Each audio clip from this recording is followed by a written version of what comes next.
நீ அவளை ட்ரெஸ் இல்லாமல் பார்த்துருக்கலாம், பட் அதுக்குன்னு அவளை ஃபுல்லாக பார்த்துட்டேன்னு அர்த்தம் கிடையாது. அப்படி நினச்சிட்டு இருந்தீங்கன்னா அது உன்னோட முட்டாள்தனம். உன்கிட்ட ஒரு சில கேள்வி கேட்குறேன், அதுக்கு மட்டும் நீ அதை பண்ணியிருக்கேன்னு யோசிச்சு மட்டும் பார்த்துக்க.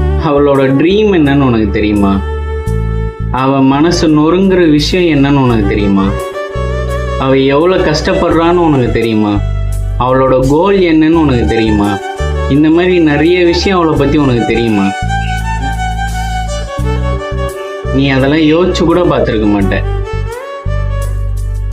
கரெக்டு தான், நீ அவள் ஸ்கின்னை பார்த்துருக்கலாம், அவள் பாடியை டச் பண்ணியிருக்கலாம், பட் அவள் மனசில் இருக்க சோலை நீ ஃபீல் பண்ணியிருக்கியா? எக்ஸாம்பிள் என்னன்னா, உன் கையில் இப்போ ஒரு புத்தகம் இருக்கு.